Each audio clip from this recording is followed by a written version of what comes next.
La EPA vuelve a reflejar el impacto de la pandemia con la destrucción de 137.500 puestos de trabajo en el primer trimestre del año.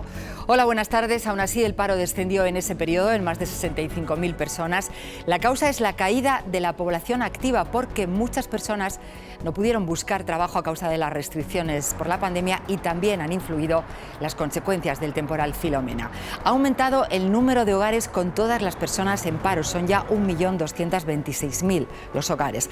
Los más perjudicados por la destrucción de empleo son las personas de entre 25 y 44 años y los parados de larga duración. Cuando cumplimos 45 desaparecemos del mapa. Y ya no se nos llama para entrevistas de trabajo. ¿No tienes en la plantilla a nadie con 48 o con 49 años que esté rindiendo?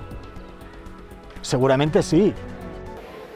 Datos de hoy de la pandemia. Después de 3 días de bajada se mantiene la incidencia en 230 casos. Los nuevos contagios son 10.143, 137 las personas fallecidas.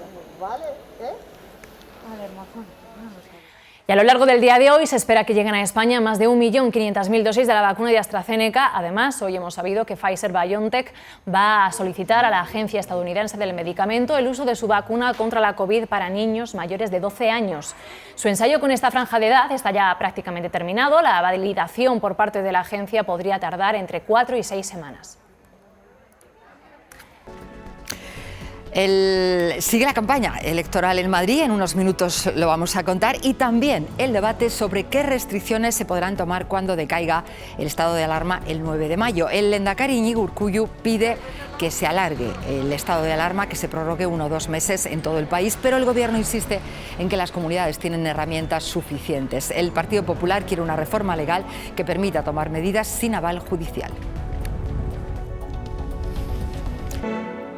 A lo largo del día de hoy se espera que lleguen a España más de 1.500.000 dosis de la vacuna de AstraZeneca. Hoy se ha sabido además que Pfizer-BioNTech va a solicitar a la Agencia Estadounidense del Medicamento utilizar esa vacuna contra el COVID en niños mayores de 12 años. Su ensayo con esta franja de edad está ya prácticamente terminado. La validación por parte de la agencia podría tardar entre 4 y 6 semanas. La Guardia Civil considera de alto riesgo la desaparición de un hombre y sus 2 hijas a las que se llevó sin autorización de la madre. Han encontrado la embarcación en la que creen zarpó con las 2 niñas de 1 y 6 años. Zarpó de la Marina del puerto de Santa Cruz. Carolina González. Sí, una embarcación que continúa bajo custodia policial aquí en la Marina de Santa Cruz de Tenerife. Durante toda la mañana hemos visto a miembros de la policía científica buscar muestras, alguna pista que indique alguna referencia sobre el paradero de este hombre y sus 2 niñas de unos 6 años que el pasado martes tendrían que haber vuelto con su madre. Y finalmente hemos hablado de la preocupación por la situación en la India. En el aeropuerto de Roma han empezado a desinfectar el equipaje de los pasajeros que llegan de ese país. Todos tienen además que hacer cuarentena obligatoria. En el último vuelo procedente de Nueva Delhi, el 10% de los viajeros ha dado positivo en las PCR que les han hecho al aterrizar. De los más de 200 pasajeros del vuelo que llegó anoche procedente de Nueva Delhi, 23 dieron positivo, son 1 de cada 10. Y sorprende el dato teniendo en cuenta que para entrar en Italia desde hace meses hay que traer ya un test negativo. Las muestras tomadas en el aeropuerto se analizan ahora aquí en el Hospital Spallanzani de Roma. Lo que tratan de averiguar es si la cepa de los contagiados se corresponde con la variante india.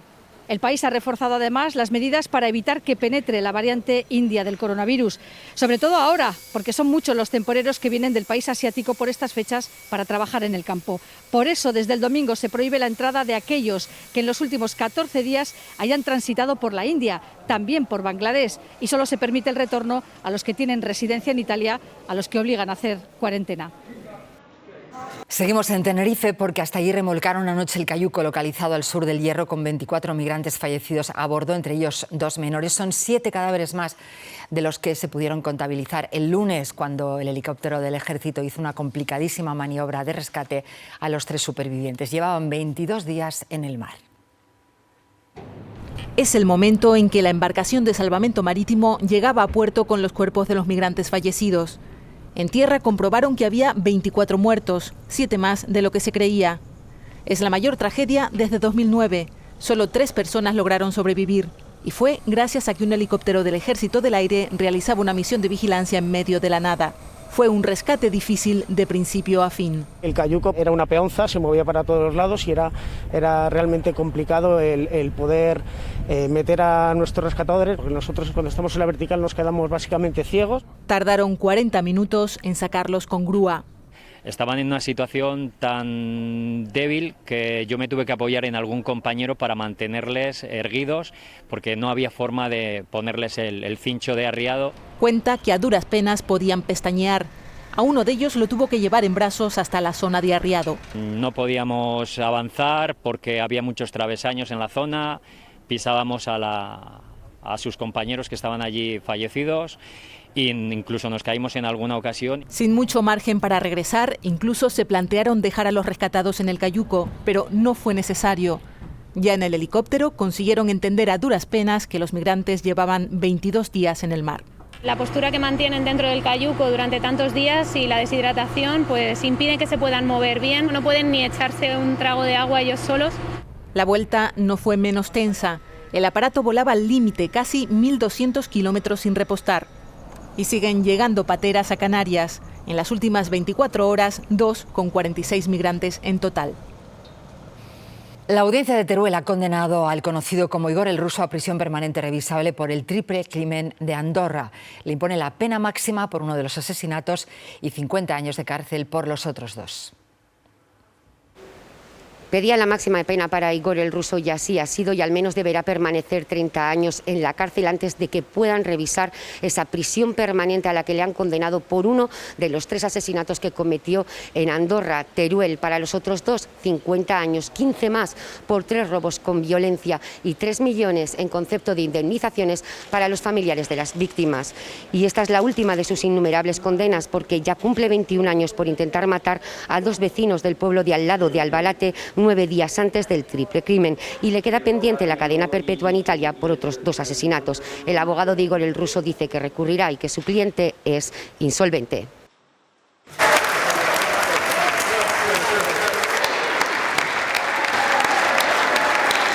Mass migration, climate change, pandemics, new jobs. So let's begin to get together, meeting with our allies. Inmigración, cambio climático, pandemia son algunos de los asuntos de los que habló anoche Joe Biden en su primer discurso en el Capitolio, coincidiendo con sus 100 días de mandato. 100 días en los que el nuevo presidente de Estados Unidos ha dado un vuelco a algunas de las políticas de Donald Trump. Y un ejemplo es su apuesta por la lucha contra el cambio climático y la vuelta de Estados Unidos al Acuerdo de París. También ha restaurado relaciones con algunos de sus socios tradicionales, entre ellos la OTAN y la Unión Europea. Y una de sus prioridades en estos 3 meses ha sido la gestión de la pandemia, con medidas como el uso obligatorio de la mascarilla y una vacunación masiva. Sin embargo, no ha habido demasiados cambios, por ejemplo, en la política de migración, a pesar de que fue una de sus promesas de campaña. Anoche Joe Biden apostó claramente por reforzar el estado de bienestar con un ambicioso plan de protección social. Madam Speaker, the President of the United States. Esta vez sin abrazos y solo 200 personas en un evento que suele estar abarrotado. Fíjense el año pasado. El Congreso en alerta después del asalto al Capitolio. El hombre que llegó a la Casa Blanca en medio de tantas crisis proclama que el país vuelve a estar en marcha. Y propone el mayor refuerzo del estado del bienestar en décadas. Un plan billonario con B de ayudas a familias y a la educación. Para pagarlo, más impuestos a los más ricos. Wall Street no levantó este país, lo levantó la clase media. Se acabaron los años en que demócratas y republicanos decían que el gobierno es el problema y no la solución. Y que cuanto más pequeño mejor. The era of big government is over. 78 años y toda una vida en política. Pocos esperaban de Biden una revolución, pero él quiere hacer historia luchando contra la desigualdad y el cambio climático. Cambio de rumbo con respecto a Trump. Se acabó el aislacionismo, el Estados Unidos primero. Ahora el lema contrario, Estados Unidos ha vuelto. Biden se ha acercado a los aliados europeos, en el punto de mira China y Rusia, y fecha puesta para retirarse de la guerra más larga, la de Afganistán. Lo más valorado de su gestión, la pandemia. En 100 días se han puesto más de 200 millones de dosis de vacunas.